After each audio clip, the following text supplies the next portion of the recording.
दिल्ली से संसद के गलियों तक इस वक्त जो माहौल है वो सिर्फ राजनीति का नहीं है, बल्कि राष्ट्रीय सुरक्षा, संसदीय मर्यादा और जिम्मेदारी का भी है। राष्ट्रपति के अभिभाषण पर धन्यवाद प्रस्ताव की चर्चा, बजट सत्र की कार्रवाई और प्रधानमंत्री की लोकसभा में अनुपस्थिति, इन सभी मुद्दों को जोड़ करके ये देखने की कोशिश की जा रही है। लेकिन सरकार का साफ कहना है कि इस पूरे घटनाक्रम को राजनीतिक रंग देने की कोशिश की जा रही है, जबकि असल मुद्दा देश की सुरक्षा और संवेदनशील जानकारी की रक्षा से जुड़ा हुआ है। नमस्कार, आप देख रहे हैं बतकई चौक और मैं हूं आपके साथ गरिमा। हाजिर हूं एक बार फिर से आपके बीच एक नए वीडियो को लेकर के। सोमवार को संसद परिसर में विपक्ष के नेता राहुल गांधी ने प्रधानमंत्री नरेंद्र मोदी पर आरोप लगाए। राहुल गांधी ने कहा कि प्रधानमंत्री लोकसभा में इसीलिए नहीं आए क्योंकि वे पूर्व सेना प्रमुख की किताब से जुड़े मुद्दे से डर रहे थे। लेकिन सरकार और सत्ता पक्ष का तर्क बिल्कुल स्पष्ट है। प्रधानमंत्री की सुरक्षा कोई राजनीतिक बहस का विषय नहीं हो सकता। संसद देश का सर्वोच्च लोकतांत्रिक मंच है और वहां पे प्रधानमंत्री की मौजूदगी, मूवमेंट और सुरक्षा से जुड़े सारे फैसले तय प्रोटोकॉल और खुफिया इनपुट के आधार पर लिए जाते हैं, ना कि विपक्ष के आरोपों के आधार पर।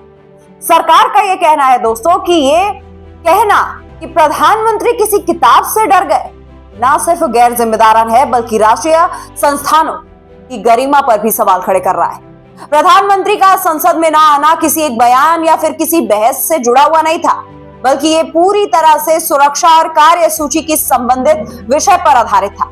सत्ता पक्ष का साफ मत ये था कि अगर वास्तव में किसी तरह की धमकी या सुरक्षा से जुड़ा इनपुट था तो उस पर जांच और कार्रवाई सुरक्षा एजेंसियों का विषय है, ना कि राजनीतिक बयानबाजी का। इसी बीच जिस मुद्दे को लेकर के सबसे ज्यादा शोर मचाया गया वो है पूर्व सेना प्रमुख जनरल मनोज मुकुंद नरवणे की कथित किताब। यहाँ सरकार का रुख बेहद स्पष्ट और सख्त है दोस्तों। ये कोई सामान्य किताब नहीं है, बल्कि एक ऐसे ही व्यक्ति की आत्मकथा बताई जा रही है जो हाल तक देश की सेना का प्रमुख रहा है। ऐसे पद पर रहे व्यक्ति की लिखी सामग्री में स्वाभाविक रूप से संवेदनशील सैन्य, रणनीतिक और कूटनीतिक जानकारियां हो सकती हैं। सरकारी पक्ष यही कहता है कि यह समझना बेहद जरूरी है कि विवादित किताब अब तक प्रकाशित ही नहीं हुई है। 4 स्टार ऑफ डेस्टिनेशन नाम की यह पुस्तक आधिकारिक रूप से बाजार में अभी तक आई ही नहीं। ऐसे में इसके कथित अंशों का ऑनलाइन सामने आ जाना, पीडीएफ का प्रसार होना और कवर पेज का दिखाई देना, यह सब कुछ गंभीर चिंता का विषय है। ये मामला अभिव्यक्ति की आजादी का नहीं, बल्कि राष्ट्रीय सुरक्षा, गोपनीयता और कानून के उल्लंघन का है। दिल्ली पुलिस ने इस गंभीरता को समझते हुए इस मामले में एफआईआर भी दर्ज की। पुलिस के मुताबिक इस अप्रकाशित किताब का प्रीप्रिंट या टाइपस्टेड पीडीएफ बिना किसी आधिकारिक अनुमति के इंटरनेट पर फैला दिया गया। शुरुआती जांच में सामने आया कि ये पुस्तक पेंगुइन रैंडम हाउस इंडिया से प्रकाशित होनी थी, लेकिन उससे पहले ही इसकी सामग्री लीक हो गई। सरकार का कहना है कि ये केवल कॉपीराइट का मामला नहीं है, बल्कि ये ऑफिशियल सिक्योरिटी एक्ट और राष्ट्रीय सुरक्षा से जुड़े कानूनों का भी उल्लंघन बताया जा रहा है। यही वजह है कि दिल्ली पुलिस ने इस मामले को बेहद गंभीरता से ले लिया और इसे साइबर क्राइम या स्पेशल सेल को सौंप दिया गया है। जांच एजेंसियां अब ये पता लगाने में जुट गई है दोस्तों कि आखिर ये किताब लीक कैसे हो गई, आखिर किस स्तर पर चूक हो गई और क्या इसके पीछे कोई संगठित साजिश है। डिजिटल फॉरेंसिक जांच के जरिए पीडीएफ के मेटाडेटा, आईपी एक्ट और अपलोड सोर्स की जांच की जा रही है। सरकार का कहना है कि ये कार्रवाई किसी व्यक्ति या पार्टी के खिलाफ नहीं, बल्कि कानून और देशहित के लिए की जा रही है। सत्ता पक्ष इस बात पर भी सवाल उठा रहा है कि जब किताब आधिकारिक तौर पर प्रकाशित ही नहीं हुई तो संसद में उसका हवाला देना और उसे राजनीतिक बहस का केंद्र बनाना कितना उचित है।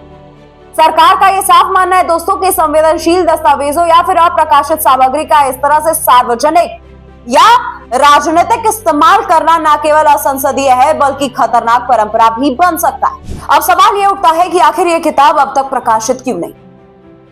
सरकार और रक्षा प्रतिष्ठान से जुड़े सूत्रों के मुताबिक दोस्तों, किसी भी पूर्व सेना प्रमुख की आत्मकथा को प्रकाशित करने से पहले कई स्तरों पर समीक्षा की जाती है, खास करके जब उसमें भारत चीन सीमा विवाद, गलवान जैसी घटनाएं, सैन्य रणनीति और उच्च स्तरीय निर्णय प्रक्रिया का उल्लेख हो। ये जो पूरी प्रक्रिया है वो सेंसरशिप ही नहीं, बल्कि राष्ट्रीय सुरक्षा सुनिश्चित करने के लिए भी होती है। सरकार का तर्क है कि ये पूरी दुनिया में एक सामान्य प्रक्रिया है।